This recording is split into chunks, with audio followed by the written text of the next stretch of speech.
예, 우리 김동훈 우리 학과장 선생님 대단히 감사합니다. 사실 오늘 그냥 수업이기 때문에 바로 시간이 되면 수업을 하려고 했는데 그래도 짧게나마 소개 말씀해 주셔서 너무나 감사합니다. 뭐 어느덧 이제 우리 한 학기의 마지막 강의 시간이 되었죠. 예, 그래서 오늘 이 시간은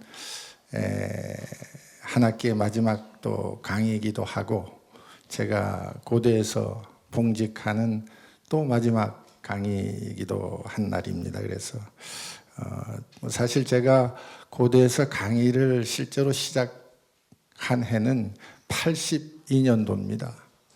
그래서 82년도에 우리 제가 잠깐 또 소개 말씀을 좀 이따 드리겠습니다만은 이제 석사 학위를 마쳐서 바로 시간 강사를 해서 1년 반을 강의를 하고 그리고 미국에 공부하러 갔습니다. 그러니까 뭐 30여 년이 아니고 거의 뭐라 그럴까 거의 40년이 가까이 되나요? 하여간 강의를 시작해서 오늘 이제 마치게 되었습니다.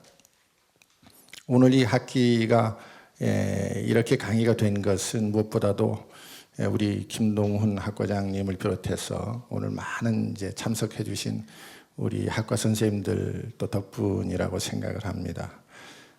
오랫동안 같이 같은 과에서 봉직하면서 그래도 정말로 무사하게 또 따뜻하게 대해주신 우리 학과 선생님들한테 대단히 감사의 말씀을 드립니다. 또 오늘 이 자리에는 지난 한 학기 동안 이제 여러분들과 함께 외부에서 강연을 하러 와주신 많은 선생님들이 또 자리를 같이 하고 계십니다. 그분들이 정말로 훌륭한 강의를 또 해주셨기 때문에 오늘 한 학기가 또 아주 정말로 훌륭하게 끝나지 않나 생각을 합니다. 그리고 또 우리 외부에서 여러 손님들이 또 찾아주셔서 감사를 드립니다. 학교에서도 우리 마동훈 교수님도 저 뒤에 계시네 아직까지 많이 참석을 해주셔서 감사를 드리겠습니다. 무엇보다도 오늘 이 자리에 굉장히 그 뜻깊은 분이 한 분 같이 참석을 해주셨습니다. 저의 스승님이 여기 와 계십니다. 사사로이는 스승님이시고 또 고려대학교 명예교수님이시기도 하고 고려학교 총장님이시기도 하고 또 외교부 장관을 지내신 저의 학문의 스승이시자 또 인생의 스승님이십니다. 우리 한승주 명예교수님께서 어려운 자리에 같이 참석을 해주셔서 대단히 감사히 드립니다. 그러고 보니까 박수.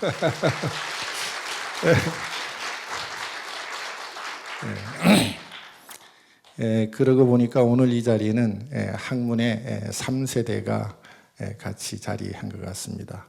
아까 우리 김동훈 학과장 선생님 기준으로 보면은 사실은 학문의 4세대가 같은 자리에 있는 굉장히 그 뜻깊은 자리가 아닌가 이렇게 생각을 합니다. 아마 여러분들께서 오늘 이런 자리에 같이 참석을 하게 된 것을 저는 너무나 영광스럽게 생각을 하고 또 어떤 의미에서는 가장 좋은 마무리를 하고 있지 않나 그런 생각을 해서 대단히 감사의 말씀을 드리겠습니다.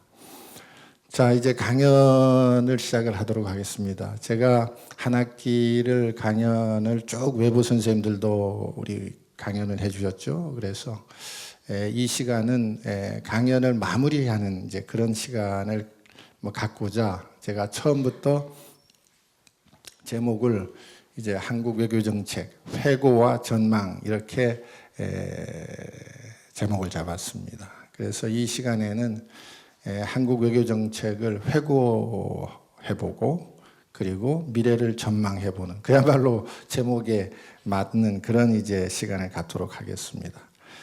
크게 한 세 부분으로 제 강의가 되겠는데요.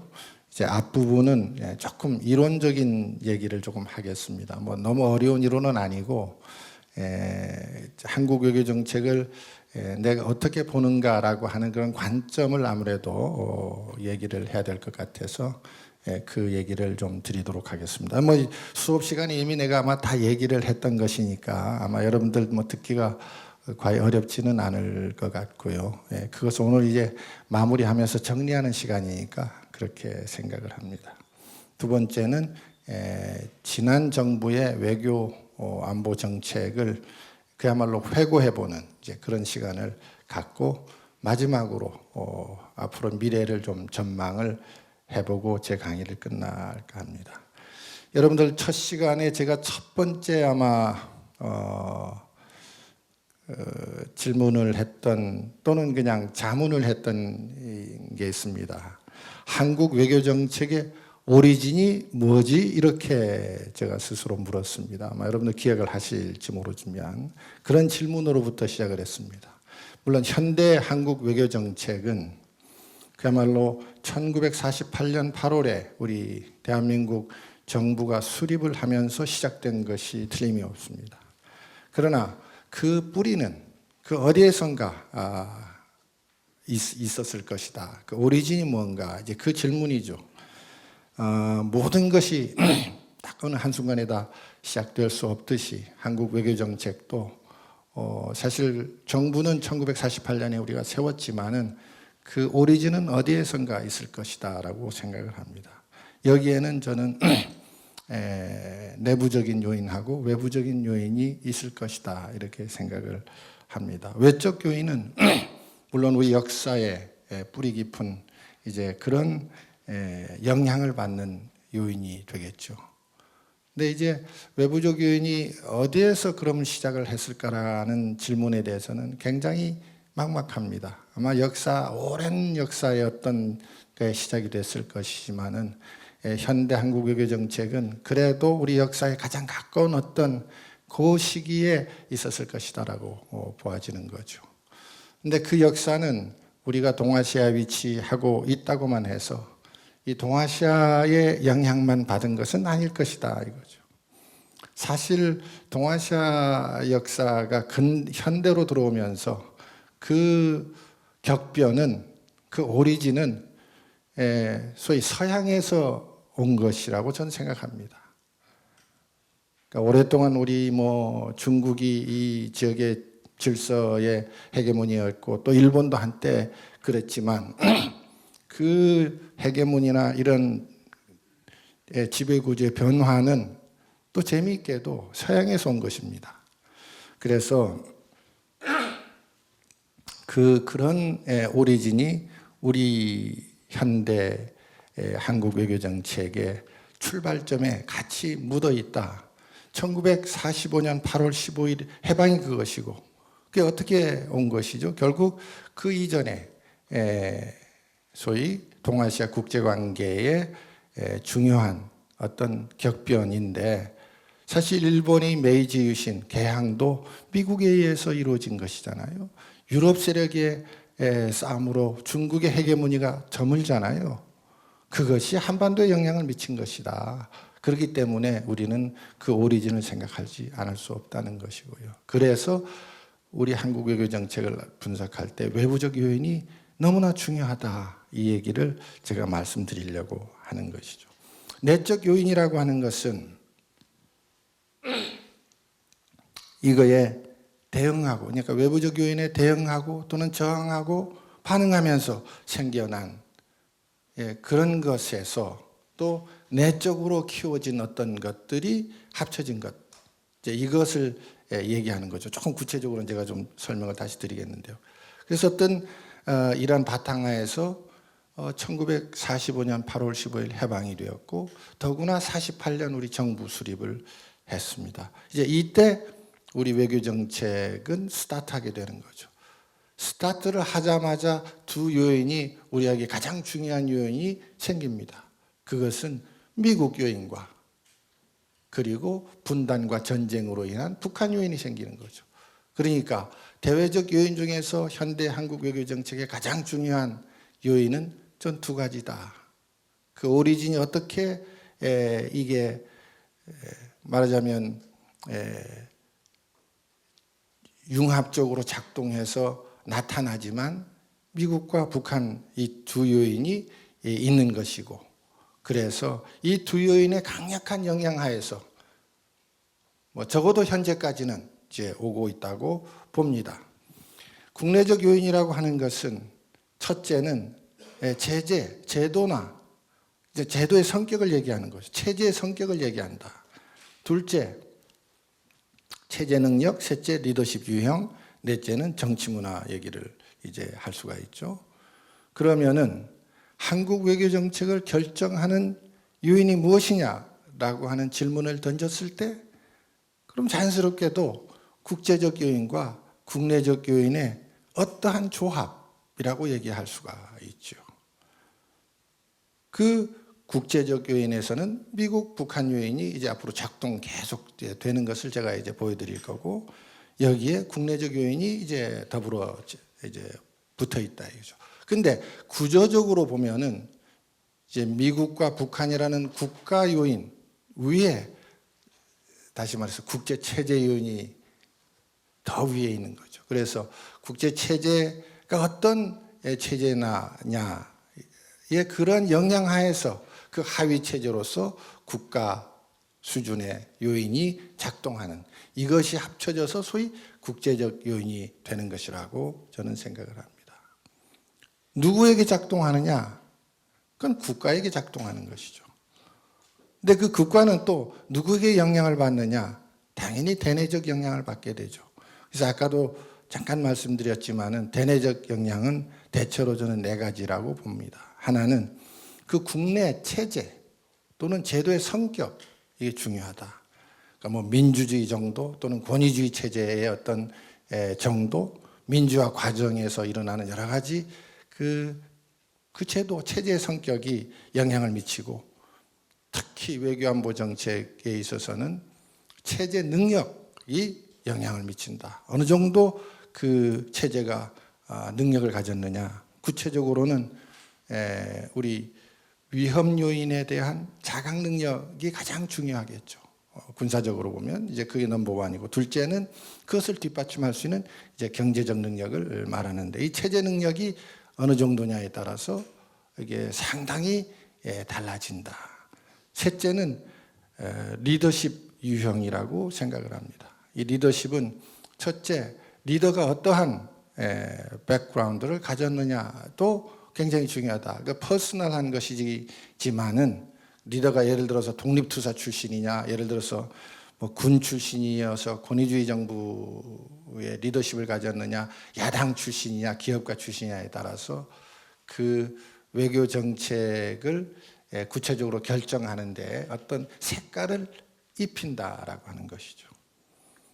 또 어떤 이데올로기를 가졌느냐, 이제 반공 이데올로기를 가졌느냐, 친일 이데올로기를 가졌느냐, 친미냐, 북한에 대해서는 어떻게 생각하느냐, 또 리더십이 강하냐 약하냐, 이제 이런 것들이 리더십의 유형을 결정하고, 마지막으로 정치 문화, 이것은 국민과 관련된 것이죠.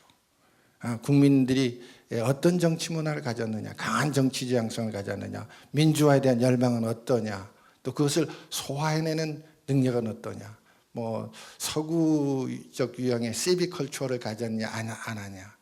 그러니까 그건 비단 우리나라뿐만 아니라 많은 나라들이, 또 저개발 국가, 개발도상 국가 또는 민주화로 가는 국가들이 왜 유형이 전부 다 다르냐? 정치 문화의 영향을 많이 받는다는 거죠. 그래서 이런 것들의 요인 속에서 결국 누가 결정을 하느냐 하는 문제가 질문이 되어질 수가 있죠. 스테이트가 한다. 제가 말씀드렸죠. 그래서 국가가 한다. 저는 그렇게 생각하고요. 여기서 구체적으로 국가는 그럼 누구냐? 저는 포괄적 리더십이라고 생각합니다. 그러니까 즉 대통령과 대통령의 주요 스태프, 청와대, 강요, 이 정부를 이루는 소위 고위 정책 결정자 그룹에 들어가는 사람들, 정부의 고위직에 있는 사람들, 7국장 정도부터 시작되면은 이제 말하자면 정책 결정에 고위 들어가기 시작하죠. 하여간 이제 이런 포괄적 리더십이 저는 결정한다고 봅니다. 그들이 어떻게 이게 마지막 질문이 가장 저는 중요하다고 보는데 전략적 선택을 한다. 전략적 선택을 하는 것이다. 그래서 이게 소개를 내보면 결국 한국 외교 정책은 어떻게 결정되어지느냐. 스테이트가, 리더십이 대내적, 대외적 요인의 영향 하에서 어떤 전략적 선택을 하는 것이다. 그게 결국 우리가 보아지는 여러 정부에 있어서의 구체적인 정책의 사례들이 될 거다. 그럼 정책은 언제 변화하느냐? 이런 질문을 또 할 수가 있겠죠. 정책은 당연히 대외적 요인과 대내적 요인으로부터의 제재나 유인이라는 표현을 쓴다 그랬죠. constraints, incentives. 그러니까 이런 제재나 유인, 다시 말하면 좀 쉽게 말하면 플러스 요인이나 마이너스 요인, 뭐 어떤 게 플러스 마이너스일지는 몰라도 이것이 변하면 변화한다. 제재가 강해지거나 인센티브스가 강해지면 변화할 수가 있죠. 그러니까 대내적 요인과 대외적 요인으로부터 오는 이런 제재나 유인의 효과가 변화하면 정책 변화할 수 있고, 다시 말해서 국제 체제 성격이 변화하든가 냉전에서 탈냉전으로 변화했다든지, 또 미국과의 동맹 관계가 변화했다든가, 북한의 위험 요인이 달라졌다든가, 이렇게 되면 대외적 요인으로부터의 변화 요인이 생겨서 그것이 바로 영향을 미친다는 거고요. 대내적으로는 민주주의 체제가 변화하기 시작하면 권위주의 체제와 민주주의 체제에 있어서의 외교정책 결정의 그 내용은 달라질 수 있다는 것이죠.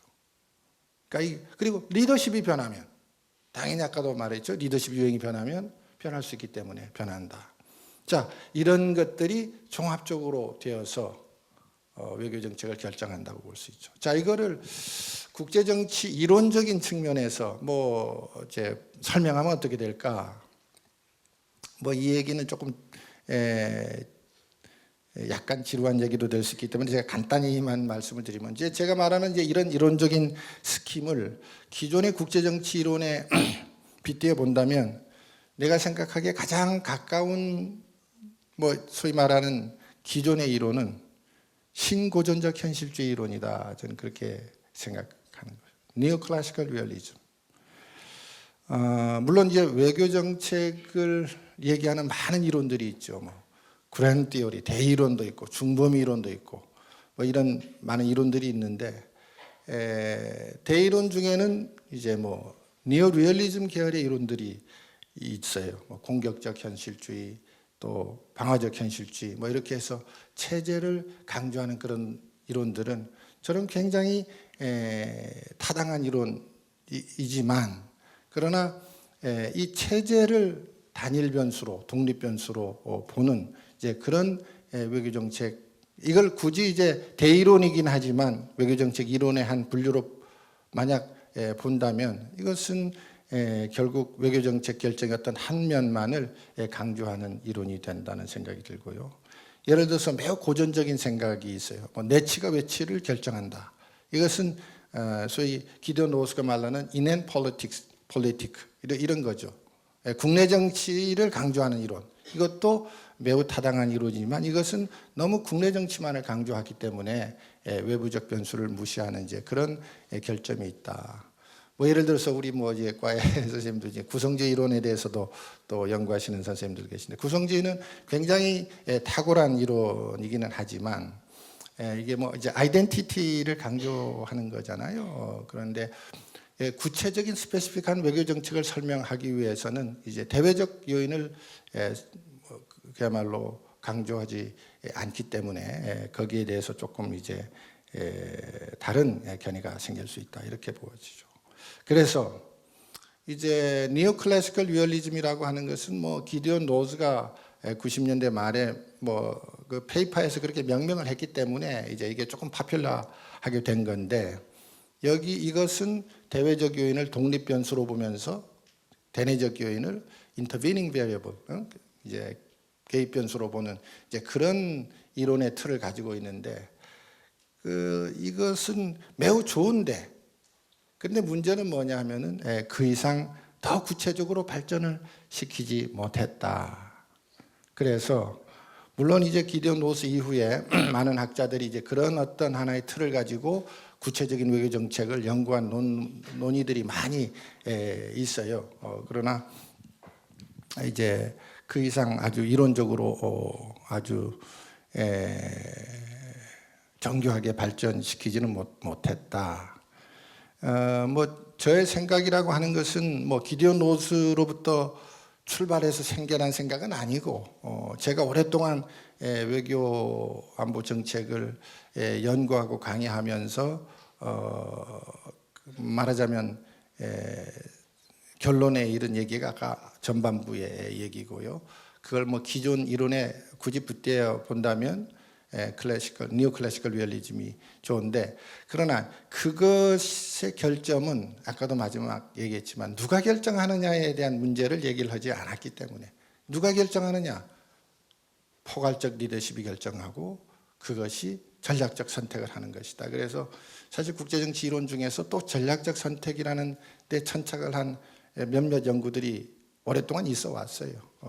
뭐 컨셉도 규정을 하고 데이빗 레이크라든지 찰스 글래스 같은 그런 학자들이 있으니까 여기 계신 여러분들 이제 후학들께서 이게 결합이 되어서 어떤 보다 정교한 이론을 만들 수 있다면 아마 우리 학계에 길이 남을 중요한 연구가 되지 않을까. 그건 이제 여러분들한테 맡겨놓고 저는 떠나겠습니다.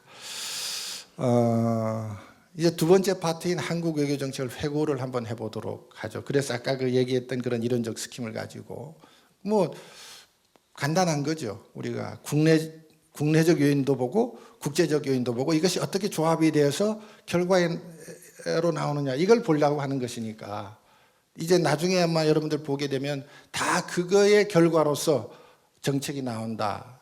저는 그렇게 생각하기 때문에요. 이제 그걸 한번 말씀을 드려볼게요. 한국 외교정책 지난 70년은 뭐 초대 이승만 정부부터 시작해서 박정희 정부, 전두환, 노태우, 김영삼, 김대중, 노무현, 이명박, 박근혜 정부를 거쳐서 현재 문재인 정부에 이르기까지, 제가 언급했던 정부는 10개지만 실은 12개인데 뭐 그 2개는 빼버리고요. 이렇게 분석해 볼 수가 있죠. 처음부터 이제 이승만 정부의 외교 정책을 딱 이제 하나만 이제 예를 들어서 얘기를 해볼게요. 이제 이승만 정부는 한편으로는 강력하게 한미 관계를 추구하면서도 소위 북진 통일 정책을 주창을 했어요. 굉장히 재미있어요. 북진 통일 정책은 물론 이제 북한의 남침을 받아가지고 6.25 전쟁을 치렀던 정부이기 때문에 당연히 이제 그걸 할 수가 있는데, 이 북진 통일 정책으로 말미암아 당시의 한미 관계를 일정 부분 이제 규정하는 이제 그런 내용이 돼 버리죠. 그러니까 미국이 한반도에 지속적으로 이제 개입을 한편으로는 유도시키고, 그러나 미국은 이승만 정부를 상당히 말리려고 또 깊이 개입하는 그런 일들이 벌어지죠. 그러니까 한편은 이승만 정부는 미국으로부터의 지원 또 규제를 동시에 받는 그런 이제 정책이 되어버린다. 대내적으로는 어땠을까요? 당연히 강한 반공 이데올로기를 가지고 이것을 시행을 했는데, 물론 그것은 대외적 효과뿐만 아니라 국내 정치적 효과도 동시에 가지려고 하는 것이다. 이제 그렇게 얘기할 수 있습니다. 박정희 정부는 집권 기간이 굉장히 길었던 만큼 대외 정책에 있어서 여러 중요한 많은 사안들이 있습니다. 근데 대표적인 게 저는 뭐 그거를 하나의 특정한 정책이냐 아니냐 이제 그 논란은 있습니다만, 자주 국방 정책, 이것이 박정희 정부의 가장 중요한 대외 정책이다 이렇게 봅니다. 뭐 대외적으로는 북한의 위협이 계속되고 있었고, 뭐 68년도에 예를 들어서 1.2 사태 이런 것들이 나오고, 또 미국으로부터는 집권 초기에 미국 케네디 행정부로부터 상당한 압박을 받죠. 왜냐하면 인권 탄압을 하고 군복을 입고 정치를 한다고 했기 때문에. 그래서 미국이 초기에 상당히 뭐 식량 지원도 다 끊어버렸어요. 케네디 행정부 시대에. 그게 이제 아마 정권 안보에 굉장히 심각한 그 심각성을 느끼게 되죠. 이제 중반에는 굉장히 이제 그 미국에 다가서는 정책을 해서 베트남 전쟁에 참여를 파병을 했고, 그럼으로써 미국의 핵심 이익을 거의 이제 맞추는 노력을 했으나, 여러분도 잘 아시는 것처럼 69년에 닉슨 닥트린을 계기로 해서 미국이 아시아에서 빠지기 시작하면서 이제 박정희 정부의 외교안보 정책에 큰, 말하자면 위기가 닥치기 시작하고, 더욱이 카터 행정부에 들어와서는 주한미군 철수 정책으로 굉장한 어려움을 겪게 된다.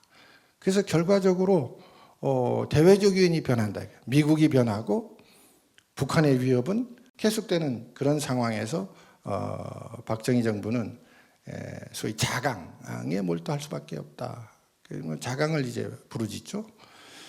대내적으로는 유신 체제의 심화가 되고, 또 권위주의 체제의 병폐가 심화되면서 결국 사회로부터 민주주의의 압박을 강하게 받게 되죠. 그래서 정권은 이를 극복하고자 이제 노력을 했는데, 그 극복하고자 하는 것은 결국 한편으로는 강한 통제를 하는 거죠. 권위주의 체제가 점점 심해지죠. 유신 체제 들어오면서. 그리고 한편으로 또 반공 이데올로기를 강조해서 굉장히 이제 말하자면 반공주의적인 정권이 되는 과정에 들어간다. 그럼 여기서 정권의 strategic choices, 전략적 선택은 뭐냐? 결국 아까 언급했던 것처럼 대외 정책에서 굉장히 중요한 사건, 한일 국교 정상화, 이런 거는 사실 케네디 행정부가 만약에 식량을 계속 지원하고 박정희 정부를 지원했으면 아마도 훨씬 뒤에 왔을지도 모르죠. 근데 그 right timing, 뭐 1965년 딱 그 어떤 시점에 그게 된 것은 그 영향을 받은 것이고요. 아까도 말했지만 베트남 파병, 또 남북 관계도 개선하는 노력을 하는데 72년에 7.4 남북 공동성명, 뭐 그리고 70년대 후반에 핵개발 계획, 이런 것들이 즉 자주국방 정책이 핵심 키워드로 나타나게 된다. 전두환 정권에 와서는 굉장히 강력한 친미 정책으로 전환하게 되죠. 대내적으로는 매우 정통성이 약한 그런 정권이었기 때문에 이를 극복할 필요가 있어서 특히 우방 미국으로부터의 강력한 지지가 필요했죠. 근데 전두환 정권으로서는 다행히도 당시 이제 미국의 행정부는 레이건, 굉장히 보수적인 정권인 레이건 행정부고, 일본은 낙하소내 정부였기 때문에 이 소위 상호이해가 맞아떨어져서 그야말로 취임 초에 어떤 정책들을 하느냐, 핵개발 포기하고, 또 미국의 레이건 대통령의 강력한 협조 속에서 일본에 대해서 소위 뭐 안보 경협 차관이라는 매우 아주 독특한 그런 수십억 달러에 달하는 이제 안보 차관을 일본으로부터 얻어내는 그런 이제 결과가 있었고요. 북한 팩터는 여전히 굉장히 강력한 팩터인데, 뭐 잘 아시다시피 아웅산 이제 폭파 사고가 있었잖아요. 그렇지만 미국으로부터의 강한 압박이 있었기 때문에 결국 상응하는 대응 조치를 포기하는 등 이렇게 하는 대내외 정책의 소위 결과로서 이런 정책들이 나타난다.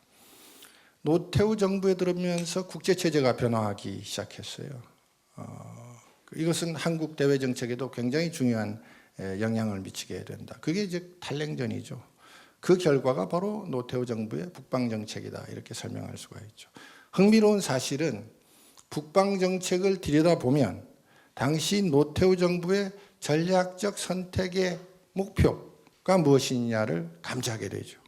그러니까 80년대 말 동구권 유럽들이 다 레짐 체인지 과정을 겪으면서 공산주의가 무너져 내리고 민주주의로 변환 과정을 겪는 와중에도 노태우 정부는 한반도에서 북한 정권의 뭐 몰락이나 붕괴에 의한 한반도의 대변화를 전략적 목표로 삼지 않죠.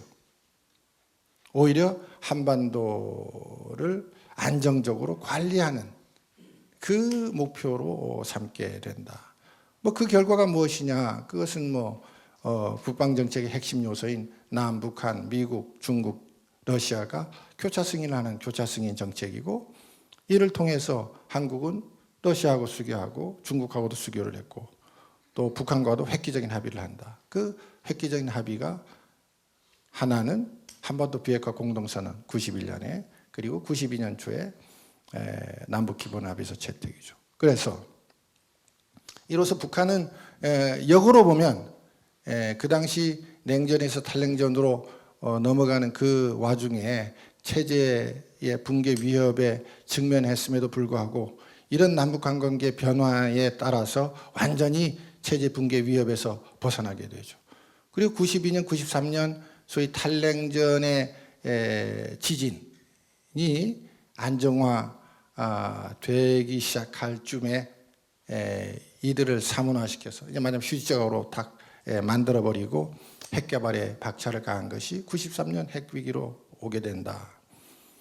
결론적으로 보면 노태우 정부의 북방 정책은 그 당시까지 한국이 이제 매우 수동적이고 방어적이며 전적으로 미국 의존적인 정책을 하던 것에 벗어나 가지고 상당히 나름대로는 어쩌면 최초의 매우 적극적이고 공세적이며 그리고 독자적인 전략적 선택을 한 것이 저는 북방 정책이라고 봅니다. 그런데 그 이미지네이션, 비전은 그 당시 국제 체제가 변화하는 것만큼에 이르지는 못했다. 사실 동구권 유럽들이 전부 다 민주화 과정으로 겪는데 한반도에서는 사실 분단의 안정적 관리라고 하는 비전이 이제 그 정도까지밖에는 이르질 못해서 결국 우리는 그 이후에 목도하는 것처럼 아까도 말씀드렸지만은 결국 북한은 그런 쓰나미에서 살아나게 되고 그리고 다시 쓰나미가 물러나자마자 핵개발에 매진하게 된 거다. 물론 이러한 결론은 이제 그럼 오늘날 북한의 핵 문제가 모두 노태우 정부의 탓이냐 이렇게 결론 내리는 것은 아니다. 그 어떤 정부라 하더라도 그 전략적 선택이 얼마나 국가의 미래에 중요하냐 이걸 말하고자 하는 거죠. 근데 아까 이제 그 전략적 선택이라고 했을 때 중요한 그 특히 대내적인 요인 4가지 중에 하나의 체제 능력 얘기를 했죠. 사실 어찌 보면은 왜 그렇게 못했는가의 그 원인은 우리 체제 능력이 그 당시 그거밖에 이르지를 못했다라고 할 수가 있는 거죠. 그러니까 어떤 더 좋은 의도를 혹시 가졌을런지는 몰라도 뭐 저는 그 의도를 가졌다라고 하는 것에 대한 문헌은 찾을 수가 없어요. 제가 노태우 정부의 여러 가지 그 관여했던 사람들의 문헌을 많이 다 찾아봤는데 그 한반도를 완전히 냉전에서 탈냉전으로 변화시키면서 민주화로 완전히 바꾸려고 하는 이제 그러한 목표는 그 당시 주도적인 인사들 뭐 어록이나 어떤 문헌이 없어요. 없지만은 그러나 그건 뭘 반영하느냐? 역시 그 체제가 그런 능력에 있었기 때문에 거기에 있던 소위 리더십들이 그런 정도의 비전을 가질 수밖에 없었다는 그런 말씀을 드리려고 하는 것이죠. 김영삼 정부의 외교안보 정책을 얘기해 보도록 하겠습니다. 여기 김영삼 정부의 외교 정책은 여기 이제 우리 한승주 선생님이 계시니까 이제 제가 말씀드리기가 조금 이제 좀 우리 한승주 선생님께서 그 당시 김영삼 정부의 외교부 장관을 하셨기 때문에 말씀드리기가 조금 좀 합니다만은 김영삼 정부는 세계화 정책을 추진을 했죠. 그래서 그 방향은 탈냉전 이후의 세계화의 흐름, 뭐 이런 것들을 같이 타려고 하는 매우 긍정적인 사고가 작동한 것이라고 볼 수가 있죠. 근데 이제 세계화 정책이라고 하는 것은 다만 외교안보 정책뿐만 아니고 모든 정책을 좀 더 포괄하는 좀 더 국가적 차원의 정책이다 이렇게 볼 수가 있죠. 근데 김영삼 정부는 정부 탄생부터가 우리 소위 국내적으로 말하면 보수 진보의 연합 같은 그러한 성격을 가져서 출범을 했어요. 그래서 정부의 어떤 주축 멤버도 예를 들면은 우리 외교부 장관은 우리 선생님께서 하셨고, 통일원 장관, 당시 통일원이라 그랬어요. 한완상 교수 같은 이제 진보 인사를 이제 기용을 해서 말하자면은 이제 진보 보수의 균형을 맞추려고 했던 것 같아요. 그런데 93년 북핵 위기가 발생하면서 결국 이 모든 것이 휩쓸려 가버리는 이제 그러한 사태가 발생을 하는 거죠. 그러니까 이 이후에 전개된 상황은 94년에는 뭐 이를 수습하고자 최초로 남북 정상회담을 합의를 했으나 돌연 김일성 사망으로 해서 정상회담이 좌초가 되고, 핵 문제는 94년에 제네바 합의로 봉합되면서 일시에 마무리를 지었죠. 북한에서는 어떤 일이 벌어졌는가? 94년에 김일성 사망 이후에 정권을 이어받은 김정일이 결국 유은 통치라고 하는 명목하에서 3년 동안 북한의 문을 걸어잠고 내부의 체제 정비에 들어가게 되죠. 이게 체제 정비라고 하는 것은 숙청을 의미하는 거죠. 그러니까 소위 김정일 정권을 세우는 이제 그런 과정에서 혹이라도 반대될 만한 그러한 인사들은 전부 다 숙청을 하고, 그 3년을 걸렸어요. 그런 와중에 북한의 기아 사태가 벌어져서 95년, 6년, 7년 소위 고난의 행군 시점으로 들어가게 된다.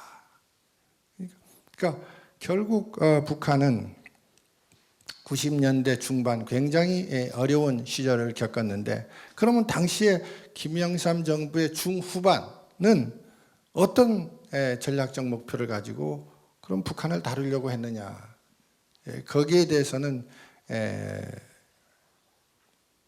딱히 떠오르는 게 없다. 결국 그 시기가 굉장히 남북한 관계, 한반도의 평화의 미래에 중요했음에도 불구하고, 근데 이제 이런 것은 당시에 대외적 요인도 문제가 있었다. 클린턴 행정부가 대내 문제에 몰두하고 이러면서 한반도 상황에 그 상황을 단지 관리만 하고 있었다.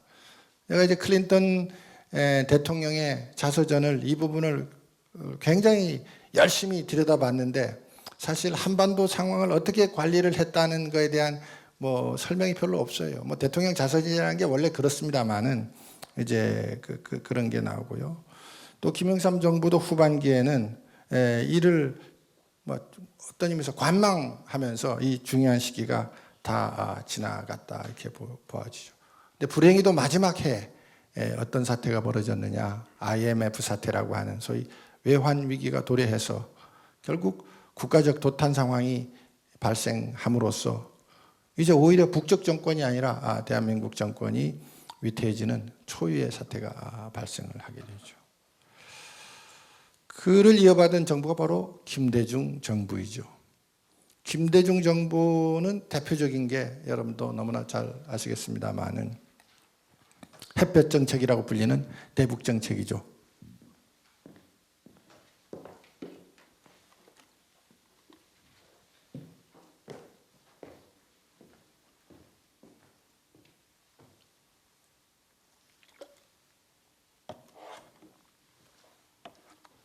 자, 이게 우리 이론적인 스킴에서 보면은 소위 최초의 진보 정권에 걸맞게 진보적인 성향이 반영된 대북 정책이다, 이렇게 얘기할 수가 있죠. 따라서 기존의 억제 또는 압박 정책에서 벗어나서 화해와 지원 정책으로 대북 정책을 급격하게 선회시키죠. 김정일 정권이 소위 고난의 행군이라고 하는 초유의 사태에 직면하였기 때문에 김대중 정부는 대북 지원을 바탕으로 하는 햇볕 정책을 이제 한다 함으로써 남북이 양쪽의 상호 이해가 딱 맞아 떨어져서 결국 1차 정상회담을 여는 이런 화해 무드로 전환하였다. 그러니까 김대중 정부는 햇볕 정책의 명목하에서 미다 밝혀진 겁니다만 정상회담의 대가로 수억 달러를 또 지불을 하고 또 쌀 비료를 거의 수십만 톤 북한에 제공을 하였죠. 북한은 뭐 당시도 그렇고 아마 지금도 그럴 거라고 생각합니다만은 연 필요한 식량이 한 500 몇십만 톤 필요해요. 그런데 추수가 나쁜 해는 뭐 한 350만 톤에서 470만 톤 정도밖에 추수를 못해요. 고난의 행군 시절에는 300만 톤 초반 정도밖에 못했을 거예요. 홍수가 나고 그 다음에는 또 뭐 가뭄이 들고 해가지고 한 3년 굉장히 어려웠을 때는 그건 한 300만 톤밖에 못했으니까 그때는 한 150만 톤 정도 부족했을 거고요. 어쨌든 연간 평균 100만 톤이 부족한데 이 부족분 대부분이 김대중 정부의 쌀 비료 지원으로 충족이 되었기 때문에 이제 북한은 사실 식량 걱정은 이제 김대중 노무현 정부 한 10년은 안 하게 된 거죠. 쌀은 30만 톤 연평균, 비료도 한 30만 톤 지원을 하는데 비료는 30만 톤 지원하면은 추수가 2배 정도 나는 효과가 있어요. 식량이 한 60만 톤 더 난다 이게. 그러면 합치면 거의 100만 톤이죠. 그러니까 북한 지원분이 딱 이제 그것으로 되는 것이고 또 엄청난 액수의 벌크 캐시가 이제 북한으로 이제 흘러 들어갔다. 근데 이제 김대중 정부 햇볕 정책에 대해서 미국 행정부는 두 가지 상반된 반응이 나와요. 클린턴 행정부의 반응하고 부시 행정부의 반응이 완전히 다르죠. 그러니까 클린턴 행정부는 이제 2000년 6월에 이제 남북 정상회담이 있었고 김대중 정부가 클린턴 행정부를 집중적으로 설득을 시작을 해요. 그 결과 2000년 10월에 북한의 2인자인 당시 국방위 부위원장 조명록이가 워싱턴을 방문해서 클린턴 대통령을 정복을 입은 채로 만나요. 그리고 클린턴 대통령 자신도 방북을 이제 거의 마지막까지 추진을 하게 되죠. 사전에 매들린 올브라이트가 방북하고 그리고 클린턴 대통령도 거의 방북을 결정을 했어요. 근데 이 부분은 클린턴 대통령 자서전하고 매들린 올브라이트 자서전 읽어보면 조금 그래도 좀 자세히 나오는데 근데 마지막 순간에 이제 중동 문제에 전념을 하기 위해서 방북을 포기하게 되는데 재미있는 것은 클린턴 대통령이 부시 대통령한테 내가 방북을 해도 좋냐 물어봐요. 2000년 12월이에요. 1월이면 대통령 끝날 양반이에요. 이거는 부시 대통령 자서전에 보면 또 이게 좀 자세하게 나오는데 그 부시 대통령이 뭐라 그러겠어요? 뭐 원하시면 가세요. 이렇게 얘기를 했다고 부시가 자기 자서전에 써놓고 있어요. 근데 어쨌든 간에 그 당시 그때의 공화당에서는 엄청난 반대가 있었고 또 중동 문제를 이제 마지막 마무리 못 치면 안 된다는 그런 이제 내부의 반발 때문에 클린턴 대통령이 마지막 방북을 포기하게 되죠. 만약 했다면 어떻게 됐을까? 뭐 그것은 상상할 수가 없는 것인데 왜냐하면 역사이기 때문에 달리 상상할 수가 없죠. 그러나 아마 했다면 또 어떤 큰 변화가 있었을는지도 모른다. 그런데 바로 이제 2001년 부시 대통령이 취임을 하게 되고 김대중 대통령이 조기에 한미 정상회담을 열어가지고 이제 이 조성된 이 분위기를 그대로 부시 대통령이 이어주기를 바라고 그래서 한미 간에 굉장히 우리 한국의 김대중 대통령 측에서 빨리 정상회담을 열자 그렇게 말하자면 했어요. 3월에 열렸어요. 제가 그 당시 워싱턴에 이제 1년 있었기 때문에 부시 대통령의 거의 뭐 자문을 하는 많은 사람들로부터 많은 얘기를 들었는데, 근데 이제 문제는 3월이니까 미 국무장관 부시 대통령 밑에 국무장관도 임명을 안 될 때, 그러니까 아마 김대중 대통령은 부시 대통령이 머리에 북한의 그림이 없을 때 빨리 가서 설득을 해가지고 그 그림에다가 딱 이렇게 임명을 시켜 놓으려고 그렇게 서둘렀던 것 같아요. 근데 실제로 정상회담이 성공하지 못했고 더구나 9월 달에 가서 9.11 사태가 남으로써 완전히 미국이 자체 문제에 빠져들게 되고 그리고 말하자면 파편이 튀어서 북한에 대해서 악의축 하나로 지목을 하게 됨으로써 부시 대통령 8년 재임에서 적어도 첫 6년은 굉장히 강한 대북 정책을 펴게 되죠. 그리고 여러분들 잘 아시는 것처럼 그 말하자면 미국의 부시 대통령의 대외 정책의 이데올로기는 누가 다 색깔을 지었어요? 네오콘이라고 하는 신보수주의자들이 정책 요료에 다 있어가지고 강력한 말하자면은 대북 압박 정책을 취하게 된다. 더구나 2002년에 그 당시 국무부 아태 차관보인 제임스 켈리가 평양을 방문해가지고 강석주하고 회담을 하는데 강석주가 그보다 더한 것도 있다. 그런 말을 하게 되죠. 그보다 더한 것은 플루토늄보다 더한 것도 우리는 가지고 있다. 그래서 미국이 깜짝 놀라가지고 돌아와가지고 조사를 해보니까 실제로 북한이 고농축 우라늄을 개발하는 것이 명확해졌어요. 그래서 제2차 핵위기로 들어가게 되는 이제 과정을 겪었죠. 소결을 내보면 이래요. 김대중 대통령 정부의 햇볕 정책은 뭐 저는 그 의도 자체는 나쁘지 않다고 봅니다. 물론 이제 정책을 이런 좋다, 나쁘다 같이 판단할 수는 없죠. 할 수 있는 어프로치다 이렇게 보죠. 이것도 중요한 어프로치 중에 하나이기 때문에. 문제는 무엇을 하기 위한 어프로치냐 그게 중요한 거죠. 북한이 가장 문제는 핵 문제인데 이 핵 문제를 바꾸기 위해서 그거를 따뜻한 햇볕을 쬐므로써 외투를 벗긴다.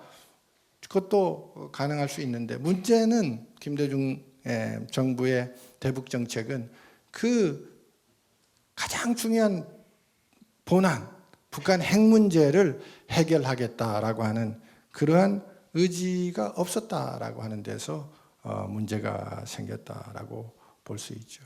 그러니까 북한 핵 문제는 그냥 미국과 북한이 해결할 문제다 이렇게 사이드로 밀어놓고 북한을 지원하는 데만 치중한 그런 정책이 되었기 때문에 햇볕 정책의 가장 중요한 존재 이유를 스스로 그거를 입증시키지 못하는 이제 그런 결과를 가져왔다 이렇게 생각하는 거죠. 노무현 정부의 외교안보 정책은 김대중 정부하고는 조금 더 또 달라요. 소위 진보 정권이라고 하지만은 그러나 그 내용을 보면은 매우 혼합적인 내용들이 섞여 있어요. 넘버 1 처음부터 진보적 성격에 맞게 걸맞게 추진된 정책이 있는가 하면 넘버 2 그게 아니고 현실적이며 상당히 보수적인 정책도 추진했고 그리고 세 번째는 의도는 진보적이었는데 결과적으로는 보수적 결과가 된 그런 정책도 혼합되어 있다. 노무현 대통령 자신의 대미인식도 저는 그렇다고 보아지죠. 대통령이 되기 전까지는 거의 반미를 정도로 그렇게 인식이 안 좋았는데 첫 번째 정상회담을 하러 가면서 로스앤젤레스부터 워싱턴 DC를 가는 그 가운데서도 말이 싹 이제 좀 달라지는 이제 그런 것들을 이제 보이는 거죠. 그래서 이런 상황이 노무현 정부 내내 반복이 된다. 그러니까 부시 행정부의 임기의 거의 3분의 2가 결국 첫 6년은 이제 네오콘의 영향으로 굉장히 보수적 정책을 취했고 마지막 2년은 네오콘들이 물러남으로써 사실 그 영향에서 벗어났기 때문에 상당히 말하자면 강한 보수 정책이 아니라 약간 중간 정도에 오는 정책을 택했는데 결국 노무현 정부의 말기가 그 시기가 딱 붙어요. 그래서 혼합적 정책의 결과들이 나온다. 노무현 정부의 이라크 파병, 이거 대미 관계 고려한 거죠. 한미 FTA는 아마 노무현 정부의 성격에는 굉장히 의외라 할 정도로 굉장히 자유주의적이고 보수적인 정책을 선택하는 것도 있고 또 군사안보 정책에서는 굉장히 믹스드한 결과가 나와요. 그러니까 한강 이북의 주한미군을 밑으로 빼는 정책을 이제 시도를 했는데 결과적으로 평택에 주한미군이 주둔할 수 있는 어마어마한 기지를 만드는 정책을 하는 그런 결과로 나타난다든지 또 제주 해군기지 같은 것을 하겠다라고 이렇게 하는 결정들이 나타난다. 혼합적 성격의 것이 나타나요. 북한 핵 문제는 굉장히 그 복잡한 좀 세 가지 다른 프로세스가 나오는데 시작할 때는 김대중 정부의 대북 그러니까 정상회담의 대가 이걸 특검까지 시작을 해요. 노무현 정부가 같은 진보 정권인데 그러다가 이제 점점 진보 쪽으로 이제 다가가서 마지막 집권 후반기 딱 임기 몇 개월 남기지도 않는 상태에서 남북 정상회담을 추진하게 되고 결국 식사선언을 뭐 이렇게 채택하는데 이것은 굉장히 의례적인 거죠. 사실 성공할 수가 없죠. 처음부터. 아까 이제 클린턴 대통령으로 돌아가서 만약에 클린턴 대통령이 8년 임기의 마지막 해에 마지막 달인 12월에 북한을 방문해서 정상회담을 했던들 그러면 어떤 결과가 나왔을까? 저는 대단한 결과가 나오지 않았을 거다. 아마 첫 해나 두 번째쯤 했으면 달라질 수 있는데 아니 8년 임기의 대통령이 두 번째 임기 그것도 마지막 달인 12월에 1월이면 대통령 물려줘야 될 사람이 당선자가 나온 상황에서 북한을 갔으면 그게 어떻게 됐을까요? 근데 뭐 노무현 정부에서 노무현 대통령은 12월은 아니다 하더라도 10월이잖아요. 그러니까 정부가 다 끝나고 대통령 선거가 거의 중반 이후에 가면서 사실 여론조사에 당락이 거의 나온 상태에서 정상회담을 해서 그 어떤 결과든지 간에. 근데 그때 이제 언론에 나타난 그 워딩 말이 있어요. 앞으로 대통령이 물러나도 남북 관계에 못을 받겠다 이런 의지를 가지고 했는데 사실 그것은 이제 실현될 수가 없다. 왜? 자기가 실현해야 되는데 임기가 다 끝나버렸기 때문에 그렇다는 거죠. 이명박 정부가 이제 그것을 이제 잊고 대외 정책을 이제 하기 시작했어요. 그래서 이명박 정부의 대외 정책을 회고하고 평가하는 것은 저로서는 조금 멋쩍은 일인데 제가 그 일부를 또 했기 때문에 역사적 평가의 또 대상이니까 좀 말씀드리기가 좀 그렇지만은 아까 이제 우리가 처음에 얘기했던 것처럼 이제 이론적인 스킴이라는 것을 조금 이제 들여다보면 이제 대내적 요인, 대외적 요인의 영향하에서 어떻게 전략적 선택을 했느냐. 이제 이거를 제가 일관되게 말씀드리는 거잖아요. 이제 이명박 대통령 정부는 이제 전체적으로는 이제 큰 이제 MB 독트린이라고 하는 말하자면 대외 정책의 기조가 있고 특히 북한에 대해서는 비핵 개방 3천이라고 하는 매우 구체적인 정책을 이제 캠페인할 때부터 딱 이제 만들어 놓고서 시작을 했어요. 그리고 한미 관계는 이제 부시 대통령이 마지막 해가 남아 있었고 2009년부터는 이제 오바마 대통령 임기가 시작이 되죠.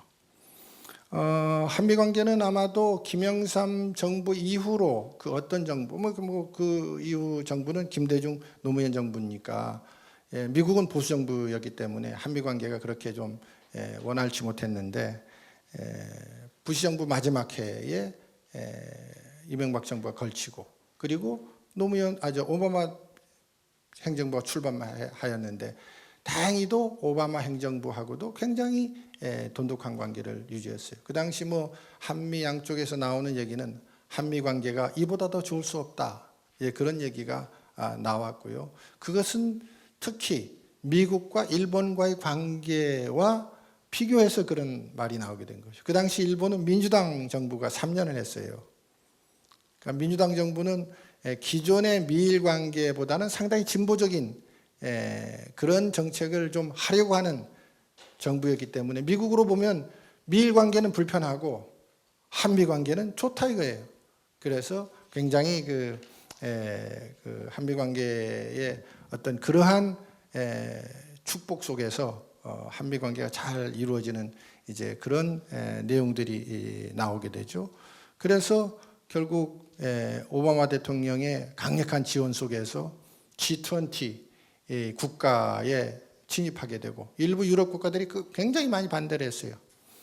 또 그걸 두 번째 우리가 정상회담을 한국에서 서울서 여는 이제 그런 미국이 지원이 있었기 때문에, 그리고 뿐만 아니라 한미 관계의 주요 현안들이 거의 모두 이 시기에 많이 해결이 되었어요. 전작권 전환도 뭐 일정 기간 유보시켰고, 또 한미 미사일 협정도 개정을 했고, 또 한미 원자력 협정의 개정에 밑받침이 되는 그런 노력들도 이미 다 그때 했죠. 여기 우리 강연, 외부 강연 나와주신 김태호 교수 저기 앉아 계신데, 당시 김태호 교수가 청와대 실무자로서 이 대통령의 명을 받아가지고 이 내용들을 다 했다, 이렇게 말씀을 드리면 되겠어요. 대북 문제에 있어서는 이전 두 정부에 비해서 상당한 변화가 있었죠. 그래서 이전 두 정부는 비핵화 없는 대북 지원, 이제 이것의 문제점이 있다라고 사실 이명박 정부는 판단을 했고, 그래서 어쨌든 핵 문제 해결을 위해서 노력을 해야 되겠다, 이런 생각을 했어요. 이명박 정부의 대북 정책에 대해서 사실 뭐 출범하자마자 국내적으로 이미 국내의 진보정으로부터 엄청난 반발, 비판에 직면하게 됐죠. 그러니까 사실 출발도 제대로 남북 간에 해보기도 전에 국내 비판이 있었기 때문에 어려움에 부딪힌 거고, 드디어 2008년 7월에는 금강산에서 여러분들 기억하시겠습니다만 박광자 씨 피격 사건이 일어나서 근본적으로 남북 관계가 경색 국면으로 들어가 버려요. 그리고 사람들이 별로 기억을 잘 하지 않지만 8월에 김정일이가 스트로크를 당해요. 2008년 8월에. 그러니까 북한이 사실 지도자의 잠시 유고 사태가 된 거예요. 2009년 3월까지 그래요.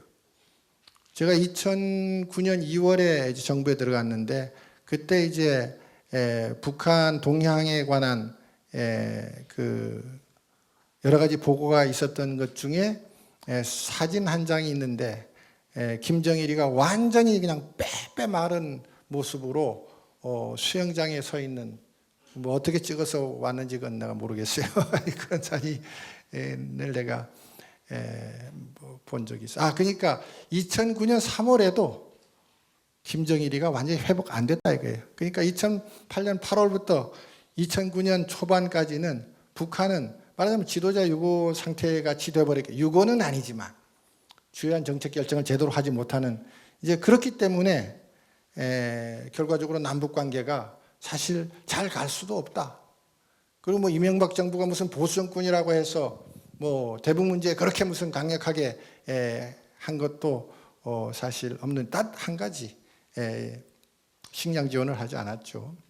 어쨌든 그 이후에 뭐 여러 가지 일들이 많이 있습니다만은 뭐 제가 제 입으로 이것은 잘했고 저것은 못했다 하기가 조금 이제 어려운데, 어쨌든 그럼에도 불구하고 남북이 대화를 시작을 했다.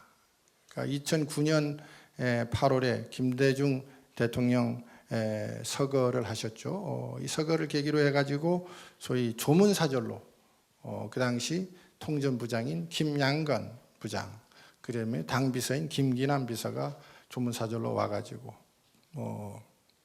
그리고 저를 만났어요. 저하고 김양건 부장하고 만나서 그 미팅을 계기로 해서 남북 관계가 이제 언로가 이제 튀었고, 그 이후에 여러 가지 그 정상회담에 관한 얘기를 이제 회담을 했는데, 뭐 비밀 회담이 되겠죠. 근데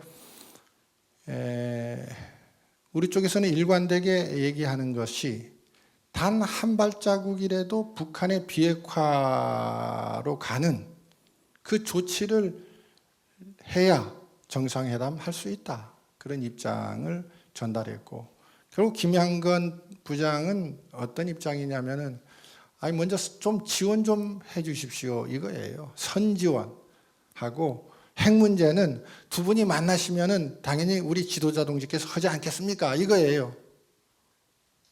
근데 그런 정도의 말하자면은 얘기로서는 정상회담에 갈 수 없다. 이제 이것을 판단을 하고 결과적으로 정상회담이 성사가 잘 안 되고 있는 판국에 그리고 해가 넘어갔어요.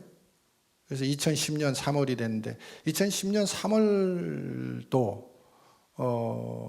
나는 어떤 생각을 했냐면 지금 회담이 소강 상태에 들어갔다 이렇게 생각을 한 거죠. 왜냐하면 서로 조건이 안 맞으면 조금 쉬었다가 또 다시 그래 핵 문제 좀 들어가 봐 이렇게 뭐 생각해보고 다시 연락해 하고 던져놨는데 어떤 일이 벌어졌느냐. 천안함 소위 폭침 사태가 일어났다는 거예요. 그 배경에는 여러 가지 이제 해석이 있을 수 있지만 저는 어떤 식의 생각을 하느냐. 첫 번째는 이게 김정일의 스트로크, 와병의 후유증으로 완전히 100% 이성적인 이제 소위 북한으로 봤을 때 전략적 선택을 하지 못하는 상태다. 이게 넘버원이고요. 두 번째, 그럼으로써 김정일이 와병이 있으니까 군부에 상당한 힘을 권력이 집중이 되고 있었어요. 그래서 헌법을 바꿔가지고 자기들 말대로 국방위원회 13인의 국방위원회 대부분이 다 군부 출신이에요. 이 들어가서 이 13인이 북한의 주요 정책을 다 결정하고 있었기 때문에 군부에 과도한 말하자면 권력이 집중되어 있었고 세 번째 김정일도 사실 스트로크를 당하고 나서 자기 목숨이 얼마가 오래 지탱될지는 저는 이미 알았다고 봐요. 그렇기 때문에 당연히 뭘 생각할까요? 승계 문제를 생각했기 때문에 승계 문제 등으로 강력하게 군부를 통제하지 않고 있는 와중에 천안함 폭침 사태가 터졌다. 저는 이렇게 생각을 하고요. 그리고 2011월 말까지 북한이 매우 중요한 순간순간마다 결정을 못해요. 그러다가 결국 김정일이 2011년 말에 사망하고 김정은으로 있게 된다. 그렇기 때문에 이명박 정부의 마지막 1년 반은 북한이 스스로 문제 때문에 움직이지 못함으로써 남북 관계가 개선이 되지 않는 이제 그런 과정이 이루어지죠. 박근혜 정부하고 문재인 정부는 간단하게만 말씀을 드리고 마지막 부분이 지금 있기 때문에 시간이 너무 많이 가서 그 말씀 드리도록 하겠어요. 박근혜 정부의 가장 저는 관심은 대중 정책을 어떻게 했나 이제 그거예요, 사실. 근데 여러분들 기억하시리라고 봅니다만은 박근혜 대통령이 미국의 강력한 반대에도 불구하고 중국의 전승절 70주년 기념에 천안문 그 망루에 섰어요. 서방의 지도자로는 유일하죠. 서방이라고 하면 미국의 동맹 지도자는 유일한데 그럼에도 불구하고 돌아온 게 냉대뿐이었죠. 그러니까 북한이 바로 그 얼마 이후에 핵실험을 했는데 박근혜 대통령이 시진핑 주석하고 통화조차도 하지 못했어요. 통화하자 하니까 답이 없어. 한 달이 지난 다음에야 겨우 이것저것 핑계를 대더니 통화가 되었다 이거죠. 그럴 때 결국 박근혜 정부의 중국에 대한 환상이 깨졌을 거라고 저는 추측하게 되는 거죠. 그 이후에 당연히 이제 전개된 일은 지금과 같이 보여지는 거죠. 사드 문제에 대해서 지금 중국이 굉장히 강력하게 좀 하고 있잖아요. 그래서 그런 문제들이 생겼고요. 마지막으로 문재인 정부는 임기 중반이니까 전반적인 평가는 매우 어려운데 그러나 나의 이제 이론적 스킴을 크게 이것도 벗어나지 않는다. 여전히 미국, 북한이라고 하는 이 외부적 변수가 70년이 지난 지금에도 굉장히 강력하게 지금 영향을 미치고 있고 소위 대내적 요인 중에 정권적 요인이 강하게 작동을 하고 있고 특히 여기에서 리더십, 이거 리더십은 포괄적 리더십이라는 말씀을 제가 드렸죠. 이 포괄적 리더십의 능력이 지금 문제가 되고 있다. 그래서 전체적으로 좀 잘 안 되고 있죠. 이유는 제가 볼 때 너무 북한에만 지금 초점을 맞추고 이를 중점으로 문제를 보고 해결하는 경향이 강하다. 좀 시야를 더 넓혀야 되는데 근데 그 북한 의도나 북한의 전략적 사고 자체도 이게 잘못 인식을 함으로써 지금 여러 가지 것이 서로 꼬이고 틀어져 있어서 외교안보 측면에서 지금 커다란 문제를 맡고 있지 않나 이런 생각을 합니다. 자, 이제 마지막 부분 한 10여 분 이제 말씀을 드리고 끝을 내겠습니다. 이제 한국 외교 정책의 미래에 관해서 전망을 해보도록 하죠. 자, 지금까지는 맨 위에 국제 체제의 기본적 성격이 있다 그랬죠. 그 밑에 하위 체제인 국가, 미국과 북한이 강력한 두 변수가 70년을 작동해 왔어요. 앞으로 미래도 어떻게 될까? 저는 여전히 이 두 변수는 작동할 거라고 봐요. 근데 문제는 변수 하나가 이제 더 들어오고 있다. 이게 변화예요. 그럼 무엇 때문에 들어오느냐? 결국은 국제 체제가 변화한다. 이제. 지금부터 30년간 변화할 거예요. 이 국제 체제는 누구 때문에 변하느냐? 중국 변수 때문에 변한다 이거죠. 그리고 여기에 또 국내 체제. 이것도 중요한 영향이 있다 그랬죠. 이것도 이제 어쨌든 간에 변화할 거다. 중국은 기존에 지난 70년은 동북아시아에 있는 그냥 중요한 국가, 하위 체제 하나에 머물러 있었어요. 근데 이제 이것은 완전히 국제 체제를 변화시키는 요인으로 떠오르고 있어요. 이게 변화예요. 그러니까 이게 어쨌든 변화하면 기본적으로 국제 체제가 변화하는 것이고 거기에 당연히 중국이 변수기 때문에 또 당연히 동북아 지정학에 영향을 미치는 국가이기 때문에 앞으로 이게 가장 우리의 중요한 변수로 들어와요. 미국, 중국, 북한 이렇게 되겠죠. 따라서 향후 국제체제가 어떻게 변화하느냐가 가장 중요한 관건이 될 거다. 만약 여기에 작동을 못하면 여전히 하위체제에도 작동을 못해요. 그래서 과거의 70년처럼 그대로 앞으로 갈 거예요. 이걸 봐야겠죠. 트럼프 대통령이 미중 무역 전쟁을 선언을 했어요. 과연 이제 전쟁이 될까요? 최근에 가장 유명한 담론 중에 하나가 그레엄 앨리슨이 얘기한 투기디데스의 그 함정이잖아요. 결국 미중이 물론 앨리슨이 미중이 전쟁으로 간다 이렇게 결론 내린 게 아니에요. 뭐 세계 몇 가지 케이스 중에 6가지는 전쟁으로 안 간 케이스가 있다. 뭐 이렇게 얘기하는 것이니까요. 나는 미중이 군사적으로 완전히 충돌하는 가능성은 여전히 낮다 이렇게 보지만 그러나 군사적 경쟁은 계속될 거고 또 어찌 보면 동아시아 지역에 있어서의 우발적 분쟁 사태까지는 가능성이 있다 이렇게 보고 있어요. 30년의 국제체제는 앞으로 어떻게 될 거냐. 적어도 미중의 헤게모니 전쟁은 앞으로 30년 가요. 적어도 30년 간다 저는 그렇게 생각하고요. 언제 끝나냐. 뭐 여러 가지 좀 이제 5가지 한 6가지 요인을 들어볼게요. 첫째는 4차 산업혁명의 어떤 성공 여부. 그러니까 기술적 초격차를 미국이 중국과 계속 이룰 수 있느냐 없느냐. 넘버 1. 넘버 2는 세계 경제가 얼마나 안정화되느냐. 이 안정화는 내가 볼 때 유럽을 이제 얘기하는 거예요.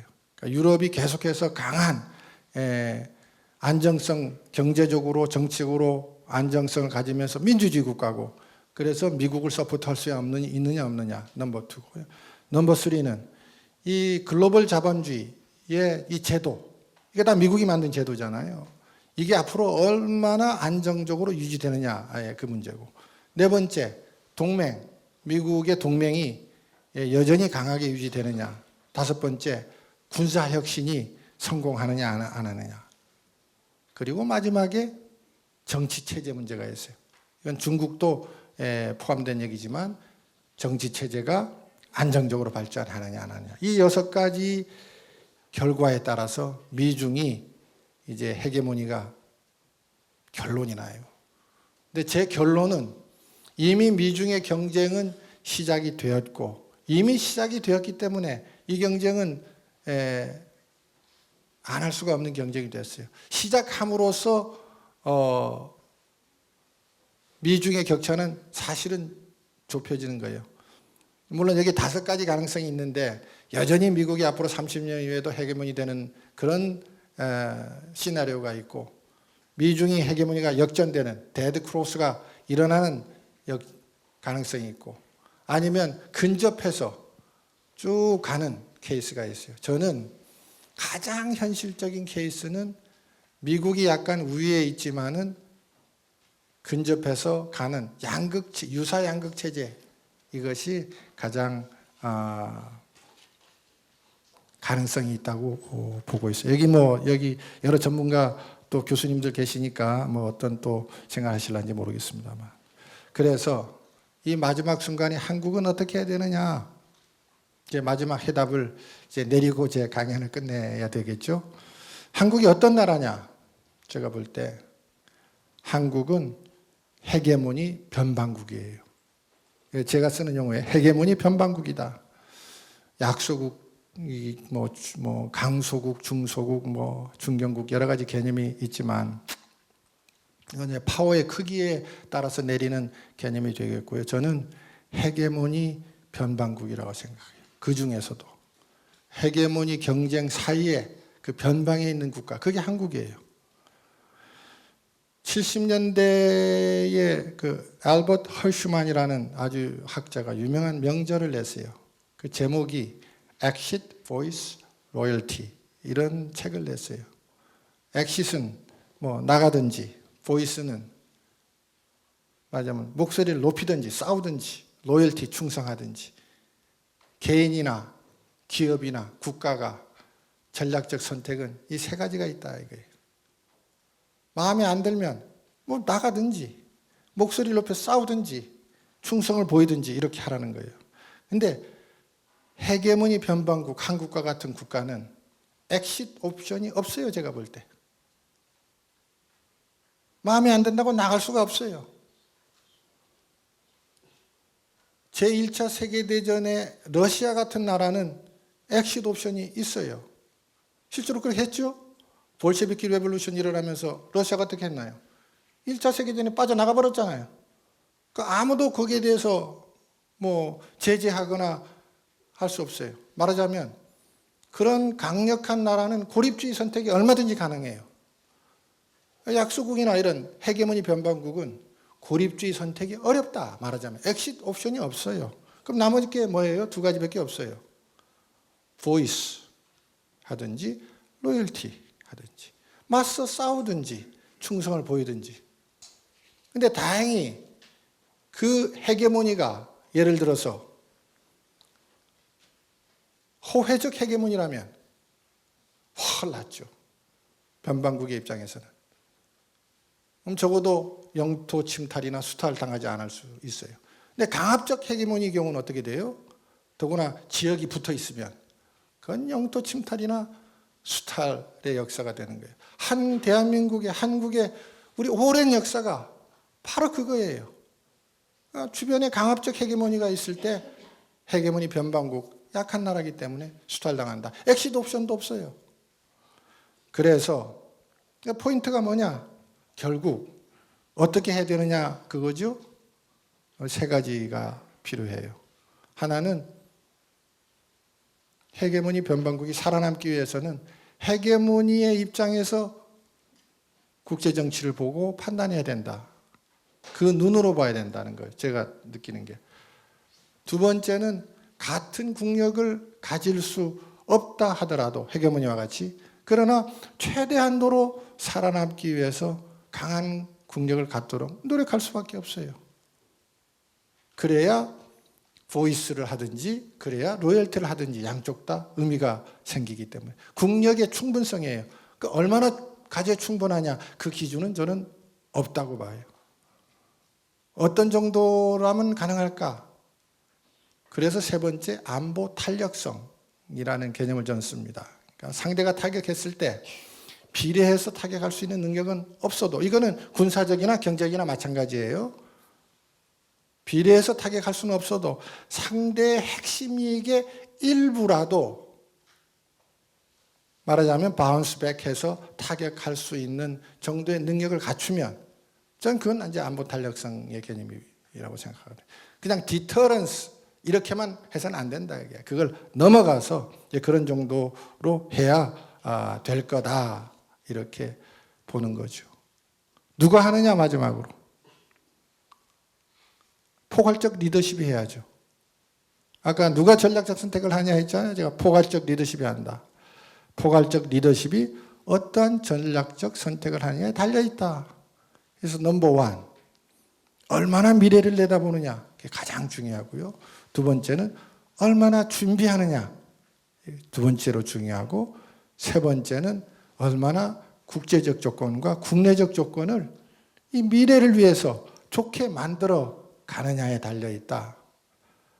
그런데 마지막으로 가장 중요한 것은 결국은 국민들이 어떤 리더십을 선택하느냐 문제 아니에요? 그게 가장 중요하다는 말씀을 드리면서 제 마지막 강연을 여기서 마치도록 하겠습니다. 고맙습니다. 경청해 주셔서.